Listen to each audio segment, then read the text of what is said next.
नमस्कार, SBT news में आपका स्वागत है। पेश है 29 जनवरी रविवार सुबह 6:15 राजस्थान की बड़ी खबरें। गोवा में टूरिस्ट की प्राइवेसी और सेफ्टी को ध्यान में रखकर यहां की सरकार ने नई एडवाइजरी जारी की है। इसमें कहा गया है कि टूरिस्ट के साथ या उनकी सोलो फोटो खींचने से पहले उनकी इजाजत जरूर ले लें, खासकर जब वे धूप में लेटे हों या फिर समुद्र में मस्ती कर रहे हों।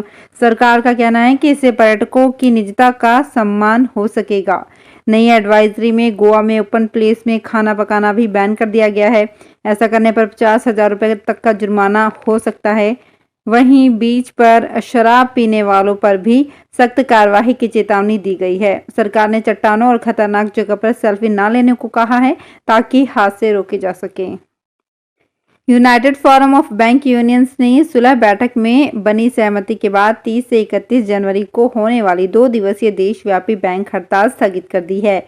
आपको बता दें कि 26 जनवरी के अवकाश के बाद 28 जनवरी को चौथा शनिवार है, इसलिए इस दिन बैंकों की छुट्टी रहेगी। 29 जनवरी को रविवार है, इसलिए इस दिन बैंकों का सार्वजनिक अवकाश रहेगा। इसके बाद 30 और 31 जनवरी को बैंक स्टाफ हड़ताल होने के कारण सेवाएं प्रभावित होने का डर था।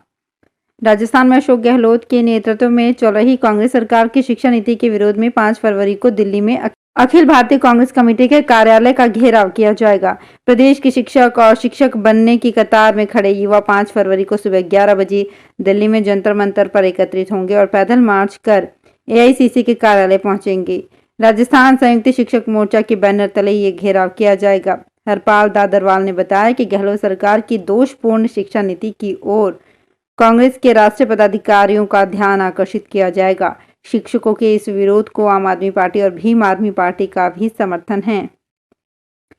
राजस्थान सरकार के खिलाफ 4 सूत्री मांगों को लेकर प्रदर्शन कर रहे डॉक्टर किरोड़ी लाल मीणा के समर्थन में शनिवार को विधायक हरीश मीणा धरना स्थल पर पहुंचे। इस दौरान सांसद किरोड़ी लाल ने हरीश मीणा से सचिन पायलट को भी साथ लेकर चलने की अपील की। उन्होंने कहा कि हम पूरे मजबूत हो जाएंगे, आप सचिन पायलट को लेकर आ जाओ, फिर अपन चलते हैं तीनों। इसका जवाब देते हुए हरीश मीणा ने कहा कि मैं इन युवाओं के साथ हूं, इनकी मांगों के साथ हूं, इनके हक के साथ हूं। जिस पर किरोड़ी लाल ने कहा कि युवाओं के साथ तो पायलट साहब भी हैं। राजस्थान में प्रदेश कांग्रेस अध्यक्ष गोविंद सिंह डोटासरा एवं पार्टी के राजस्थान प्रभारी सुखजिंदर सिंह रंधावा ने भारत जोड़ो यात्रा के तहत शुरू किए गए हाथ से हाथ जोड़ो अभियान को लेकर जयपुर संभाग के प्रमुख कांग्रेस जनों की शनिवार को बैठक ली। प्रदेश कांग्रेस मुख्यालय में आयोजित इस बैठक में डोटासरा ने कहा कि पार्टी नेता राहुल गांधी द्वारा पूरे देश में भारत जोड़ो यात्रा निकालकर प्रेम और आपसी भाईचारे का संदेश दिया है, जिसके तहत 2 माह तक प्रदेश के सभी कांग्रेस जन गांव-गांव, ढाणी-ढाणी, बूथ और हर घर जाकर जनसंपर्क करेंगे। भ्रष्टाचार निरोधक ब्यूरो बूंदी इकाई की टीम ने शुक्रवार को अतिरिक्त जिला कलेक्टर सीलिंग के नाम पर परिवादी से 1 लाख रुपए की रिश्वत लेते हुए दलाल को रंगे हाथों गिरफ्तार किया है। आरोपी ने ये रिश्वत हाईवे सड़क निर्माण में अवाप्ति का मुआवजा खाते में डलवाने के एवज में मांगी थी। आरोपी के घर एवं अन्य ठिकानों पर एसीबी टीम की तलाश जारी है। पुलिस उपाधीक्षक ज्ञानचंद मीणा ने बताया कि बूंदी कार्यालय में परिवादी किसान ने शुक्रवार को शिकायत दी कि हाईवे निर्माण के लिए अवाप्ति का मुआवजा खाते में डलवाने के एवज में दलाल प्रभाकर शर्मा स्वयं को अतिरिक्त जिला कलेक्टर सीलिंग कार्मिक बताकर 2 लाख रुपए रिश्वत की मांग कर रहा है। सौदा 1 लाख रुपए में तय हुआ। जयपुर में कॉलेज आयुक्तालय के आदेश के विरोध में अखिल भारतीय विद्यार्थी परिषद के कार्यकर्ताओं ने तकनीकी शिक्षा राज्य मंत्री के निवास के बाहर प्रदर्शन किया। इस दौरान उन्होंने सरकार के खिलाफ नारेबाजी की। शनिवार दोपहर 12 बजे कार्यकर्ता प्रांत मंत्री शौर्य जैमन के नेतृत्व में मंत्री के गांधीनगर स्थित आवास पर पहुंचे थे। प्रदर्शन की सूचना पर पुलिस मंत्री के निवास पर मुस्तैद रही।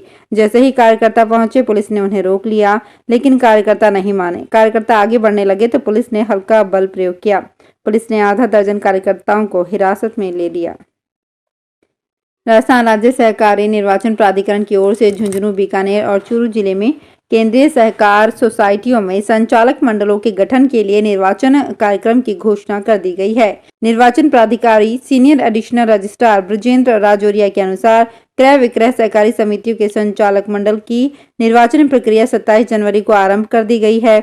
बीकानेर जिले की 6 क्रय विक्रय सहकारी समिति, चूरू की 4 और झुंझुनू की 7 क्रय विक्रय सहकारी समितियों का चुनाव कार्यक्रम जारी कर दिया गया है। सर्वोच्च न्यायालय के दूसरे वरिष्ठतम न्यायाधीश जस्टिस संजय किशन कौल सहित सर्वोच्च न्यायालय के 3 शीर्ष न्यायाधीश राजस्थान में सांगानेर की खुली जेल का दौरा करेंगे। ये इस तरह का पहला उच्च स्तरीय दौरा होगा। वो यहाँ जाकर किफ़ायती और मानवीय जेल मॉडल के कामकाज का मूल्यांकन करेंगे, जहाँ कैदियों में सुधार लाया जाता है और वो अपने परिवार के सदस्यों के साथ रहकर वहाँ अपना जीवन यापन करते हैं। दौरे में न्यायमूर्ति कौल के साथ उच्चतम न्यायालय के उनके साथ ही न्यायमूर्ति श्रीपति रविंद्र भट्ट और न्यायमूर्ति अनिरुद्ध बोस के साथ सुप्रीम कोर्ट के पूर्व न्यायाधीश न्यायमूर्ति मदन बी लोकुर और राजस्थान उच्च न्यायालय के मुख्य न्यायाधीश पंकज मित्तल, राजस्थान और उड़ीसा उच्च न्यायालय के पूर्व मुख्य न्यायाधीश न्यायमूर्ति के.एस. झावेरी होंगे। जेल के इस दौरे में सेवानिवृत्त आईपीएस और राजस्थान के पूर्व पुलिस एवं कारागार महानिदेशक अजीत सिंह भी शामिल होंगे। Prison Aid and Action Research की ओर से ये दौरा आयोजित कराया जा रहा है। घोड़ी पर सवार होकर दुल्हन को ब्याहने आते दुल्हों को हमेशा हम देखते रहे हैं, मगर राजस्थान के राजसमंद में ये रिवाज थोड़ा अलग ढंग से निभाया जाता है। यहाँ दुल्हन घोड़ी पर बैठकर जाती है। इसके बाद दूल्हा अपनी दुल्हन को गोदी में उठाकर 4 फेरे लेता है। इस रस्म को आड़ बिनोली कहा जाता है। ये रिवाज आज भी राजसमंद के कांकरोली के रहने वाले श्रीमाली समाज में निभाया जा रहा है। 26 जनवरी को पवन श्रीमाली पुत्र जयप्रकाश श्रीमाली की शादी बीकानेर के विजय श्रीमाली की बेटी प्रज्ञा श्रीमाली के साथ हुई। दोनों परिवारों ने जड़िया कॉम्प्लेक्स में रस्में अदा की थी। जयपुर के ग्रामीण इलाकों में शहर में आवारा पशुओं की संख्या को कंट्रोल करने के लिए सरकार जयपुर की हर पंचायत समिति में नंदीशाला खोलने की तैयारी कर रही है। बजट घोषणा के तहत पशुपालन विभाग ने नंदीशाला खोलने के लिए ऑनलाइन आवेदन मांगे हैं। ये आवेदन 13 फरवरी तक मांगे हैं। अब सरिस्का में सफारी करने के लिए ज्यादा शुल्क चुकाना पड़ेगा। जिप्सी गाइड फीस में प्रति पर्यटक 15 रुपए की वृद्धि कर 140 रुपए दर निर्धारित की गई है। कैंटर गाइड फीस प्रति पर्यटक 40 रुपए से बढ़ाकर 50 रुपए की गई है। वाहन किराया जिप्सी प्रति पर्यटक 485 रुपए से बढ़ाकर 535 रुपए किया गया है। वहीं वाहन किराया कैंटर 400 रुपए प्रति पर्यटक से 440 रुपए प्रति पर्यटक कर दिया गया है। बफर क्षेत्र में जिप्सी गाइड फीस 200 रुपए प्रति वाहन से बढ़ाकर 300 रुपए प्रति वाहन, जिप्सी किराया 1000 रुपए प्रति वाहन से बढ़ाकर 1300 रुपए प्रति वाहन किया गया है। पीसीसीएफ अरविंदम तोमर ने ये आदेश जारी किए हैं। दिल्ली मुंबई एक्सप्रेसवे के प्रथम फेज सोहन दौसा 210 किलोमीटर का निर्माण कार्य पूरा होने पर प्रधानमंत्री नरेंद्र मोदी आगामी फरवरी के पहले सप्ताह में एक्सप्रेसवे का लोकार्पण कर सकते हैं।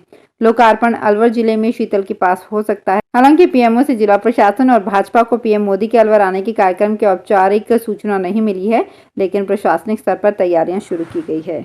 देश के सबसे लंबे 1382 किलोमीटर लंबे ग्रीनफील्ड दिल्ली मुंबई एक्सप्रेसवे का प्रथम चरण पूरा हो चुका है। कठुमर से कांग्रेस विधायक बाबूलाल बैरवा ने स्वास्थ्य मंत्री प्रसादी लाल मीणा और जलदाय मंत्री महेश जोशी के खिलाफ काम नहीं करने पर मोर्चा खोल दिया है। बाबूलाल बैरवा ने कहा, मैं 4 बार का विधायक हूं। स्वास्थ्य मंत्री प्रसादी लाल मीणा और जलदाय मंत्री महेश जोशी मेरे काम नहीं करते। मैं दलित विधायक हूं, शायद इसलिए प्रसादी मेरे काम नहीं करते, और तो कोई कारण समझ में नहीं आता। महेश जोशी भी केवल झांसा देते हैं, मेरा कोई काम नहीं करते। स्वास्थ्य मंत्री का बेटा विभाग चला रहा है। बाबूलाल बैरवा प्रदेश कांग्रेस मुख्यालय में मीडिया से मुखातिब हो रहे थे।